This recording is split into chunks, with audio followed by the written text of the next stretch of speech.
Bonjour à tous, c'est Jérém. Bon, on avait terminé par le numéro 7.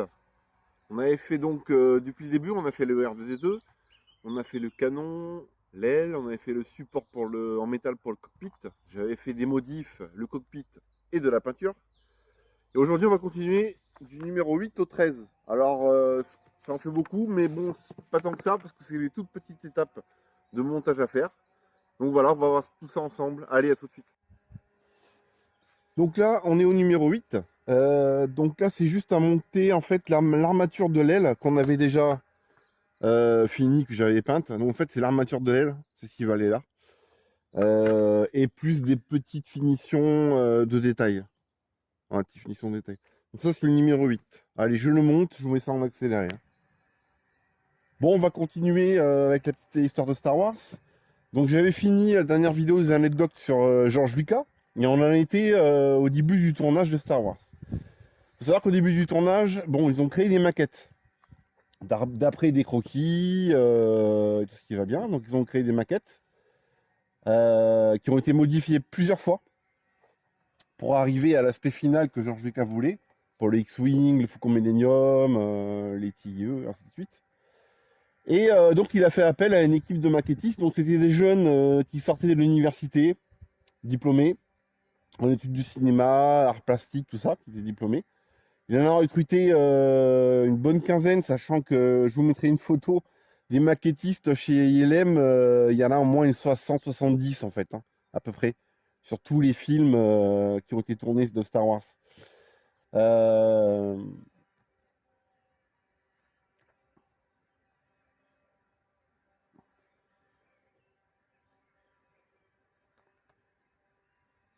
Donc George Lucas, il a embauché un monsieur qui s'appelle Lorne Peterson. Donc c'est un des maquettistes, mais c'est un des chefs maquettistes en fait qui a commencé à créer les maquettes.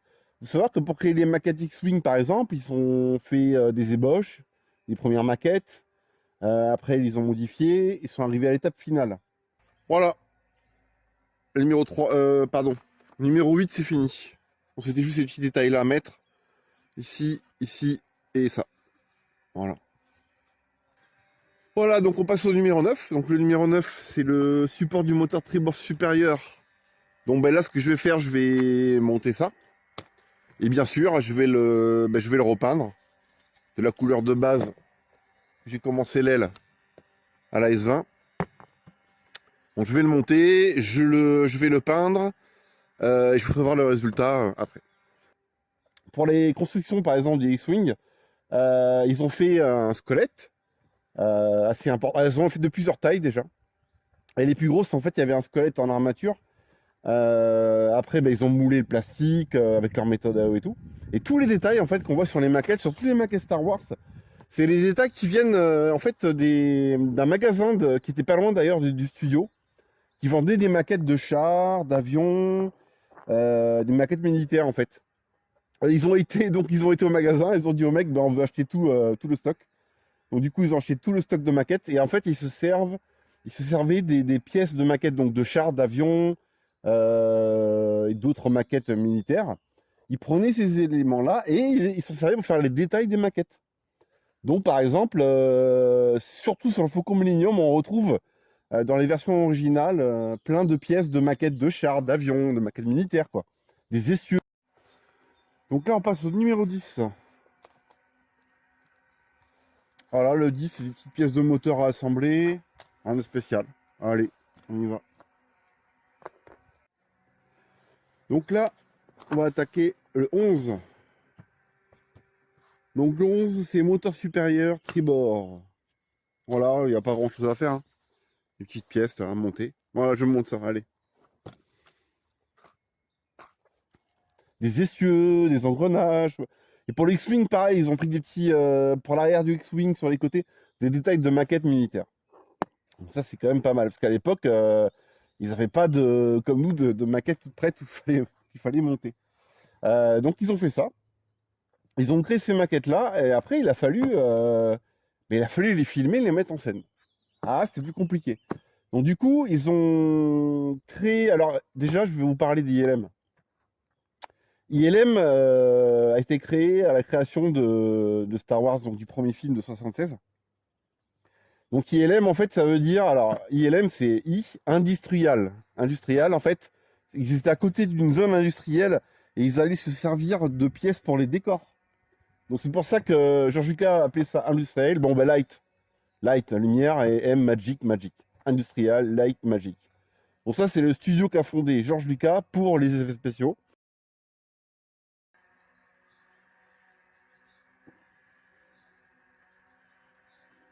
Et voilà,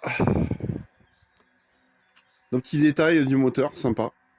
Bah je vais repeindre la pièce. Allez, c'est parti. Donc là, on passe au numéro 13.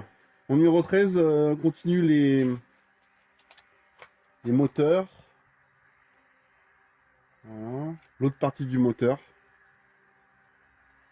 Petit détail. Allez, c'est parti. ILM a été créé à la création de Star Wars, donc du premier film de 76. Donc ILM, en fait, ça veut dire... Alors, ILM, c'est I, industrial. Industrial, en fait. Et voilà. Les petits détails sont mis. Bah, ça part en peinture aussi. Allez, à tout de suite. Nous allons continuer avec le numéro 12. Donc on avait déjà fait ça. Donc là, vous voyez, je l'ai repeint. Le moteur supérieur tribord, je l'ai repeint. Voilà ce que ça donne au niveau de la couleur. Pas mal, hein? Ça fait un peu d'ombre avec les éléments qu'on a mis dessus. Là, ça fait un peu des ondes de relief, c'est sympa. Je l'ai fait pareil pour l'autre côté. Voilà. Là, la peinture est refaite aussi. C'est pas mal, ça rend bien. Donc là, c'est le montage du numéro 12. Donc c'est les petits éléments comme ça à mettre pour que dans les deux parties, le moteur soit fini. Allez, c'est parti. Et ils allaient se servir de pièces pour les décors. Donc c'est pour ça que George Lucas a appelé ça industriel. Bon, ben light.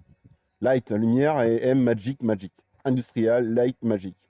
Donc ça, c'est le studio qu'a fondé George Lucas pour les effets spéciaux. Il faut savoir que maintenant, ce studio, ILM, est un des leaders dans les effets spéciaux numériques. Ils font des effets spéciaux pour les trois quarts des films, hein. À l'époque, par exemple, ils ont fait des gros chantiers comme Indiana Jones, Willow, Jurassic Park. Après, ils ont été dans le numérique. Enfin, ils ont fait énormément de films. Et ils ont vraiment révolutionné les effets spéciaux, hein. ILM, c'est vraiment... Et grâce à ça, George Lucas, en plus, a été indépendant. Parce que tous ces effets spéciaux qu'il avait besoin de faire, eh ben, il avait sa boîte, ILM, donc il était tranquille. Donc, ils ont créé cette boîte-là. À la tête de cette boîte-là, c'était donc Lorne Peterson qui était à la tête d'ILM, le maquettiste. On va continuer à monter les pièces sur le support du moteur. Alors pareil, le support du moteur, oui, je l'ai repeint aussi. Voilà. Voilà, il y a la peinture au niveau des détails ici. Voilà. Donc là, les repeints. Bon, je vais pouvoir monter le reste du montage. Allez, c'est parti. Donc là, je vais continuer le numéro 9. On avait déjà fait l'assemblage de ça. Des petites pièces à assembler dessus. Donc là, je vais continuer et monter l'aile. L'aile dessus. Ces étapes-là.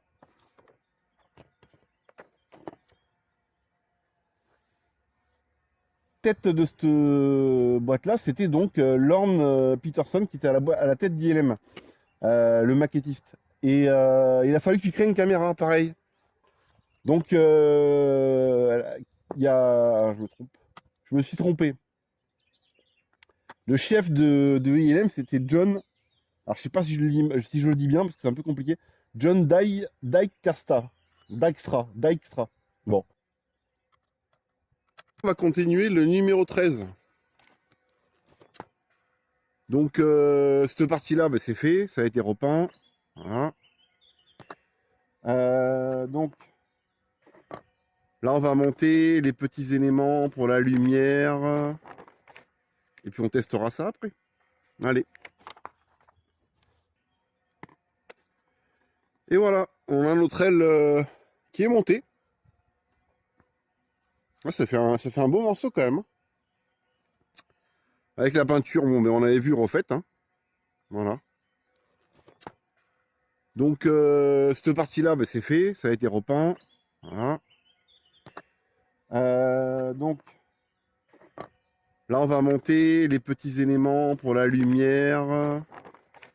Et puis, on testera ça après. Allez. Et du coup, il a créé une caméra. Donc, qui était une caméra fixe qui était sur une grue. Contrôlée par ordinateur, une grue motorisée qui se déplaçait le long d'un travelling. Et donc, ils ont créé cette caméra-là, qui a pris le nom d'ailleurs du chef d'ILM.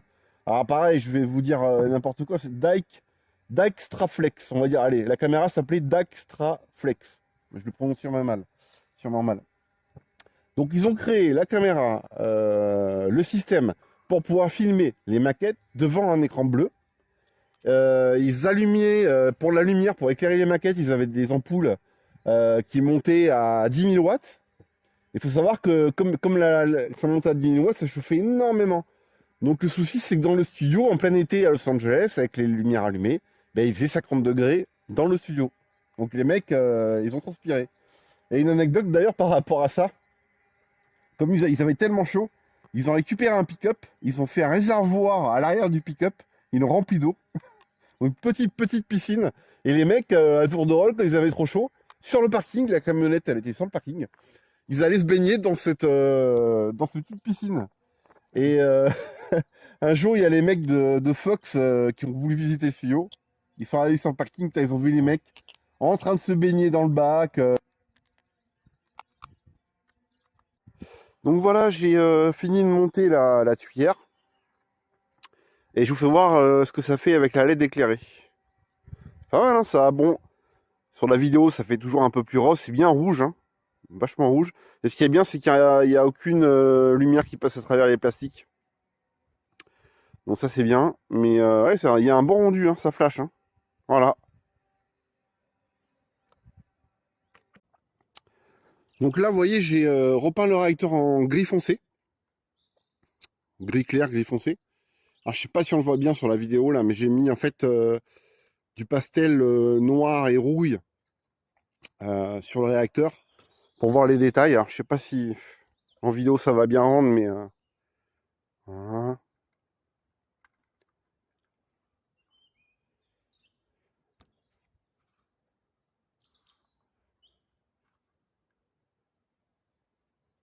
Bon, il y a encore des finitions à faire. Mais bon, je vois à peu près le rendu que ça va rendre. Bien sûr, après, sur ce parti-là, c'est pareil, ça va être. Il va y avoir de la pastel. Ouais, j'ai commencé un petit peu ici, par endroit, voilà. On fera ça après à la finition. Là, c'était juste un essai pour voir un peu ce que ça peut rendre. Voilà. Donc voilà, c'est fini pour le numéro 13. Donc là, j'ai monté l'aile. J'ai repeint aussi cette partie-là. Le réacteur est monté, il y a la lumière. Donc au prochain épisode, on commencera par le numéro 14. Le numéro 14, c'est monter l'aile, les autres éléments de l'aile. Et puis les renforcements en métal. Voilà, on continuera tout ça. Allez, à bientôt. Pour aujourd'hui, je vous conseille la série Projet Blue Book. Alors, si le sujet OVNI vous intéresse, cette série, elle est super. Alors, en fait, Projet Blue Book, en résumé, ça a été créé, c'est un vrai projet qui a été créé par l'armée de l'air après la Seconde Guerre mondiale, dans les années 50-60, en pleine guerre froide. Donc, l'armée de l'air, voyant qu'il y avait des phénomènes, que les gens arrêtaient pas de voir des phénomènes et tout, ils en avaient un peu marre, ils ont dit on va créer un bureau qui va s'appeler le projet Blue Book. Donc ils ont embauché le docteur Heineck, qui était docteur en physique, tout ça. Et avec lui, ils ont mis un officier de l'armée américaine, un jeune, un capitaine, qui a servi pendant la Seconde Guerre mondiale. Enfin jeune, un peu plus vieux. Donc ils formaient une équipe en fait, et leur but c'était d'aller sur le terrain. L'armée leur a dit vous allez sur le terrain, vous enquêtez, et entre guillemets, même si c'est un peu suspect et tout, vous dites que c'est des phénomènes naturels, On en parle à la presse, tout ça, et on classe l'affaire, et voilà. Vous faites ça à chaque fois qu'il y a une enquête. Bon. Professeur Heineck, il a accepté. Il était très... Enfin, il ne croyait pas du tout aux ovnis. Il avait jamais entendu parler d'ovnis. Et il était très sceptique au niveau du sujet. Donc, il y a été, un peu à la rigolade. Il y a eu des premiers cas. Et ce qui s'est passé, c'est que les premiers cas, il n'a pas su les expliquer. Du coup, plus les cas ont avancé, bon, il y a eu des cas dans la série, vous verrez, où il dit, bah, en fait, c'est un phénomène naturel, où il y a ça, ça, ça. C'est pas vrai, il n'y a pas d'ovni. Mais il y a des épisodes, vous verrez, où en fait, ils comprennent pas, et même ils voient des choses qui, en fait, qui ont complètement changé sa façon de passer, sa façon de penser au docteur Heineck. La petite anecdote, c'est que le docteur Heineck a été consultant pour rencontre du troisième type. Spielberg lui a demandé des conseils quand il a fait rencontre du troisième type. Et il a même fait une petite apparition dans le film. Vers la fin du film, on le voit d'ailleurs. Donc voilà, je vous conseille, c'est vraiment une super série. Les acteurs sont vraiment top. Dr. Heineck, celui qui l'interprète, c'est le limier qui était dans Game of Thrones. Je ne me souviens plus de son nom. Celui qui avait le bordel là. Les acteurs sont vraiment bien et c'est très très très prenant. En plus, on apprend plein de choses parce que c'était à cette époque-là, de la guerre froide et tout. On voit pas mal de choses, c'est sympa. C'est bien fait. Et c'est vraiment très intéressant. Et d'ailleurs, après cette série, on a envie d'en savoir beaucoup plus sur les ovnis, qu'on y croit ou on n'y croit pas. Ça, après, chacun fait son choix. Voilà, je vais vous mettre une bande-annonce. Enfin, je vous mettrai le lien avec la bande-annonce et je vais vous mettre 2-3 photos. Voilà, projet Blue Book, il y a 2 saisons. Voilà, de durer un épisode, c'est 40 minutes. Et je crois qu'il y a 12 ou 15 épisodes.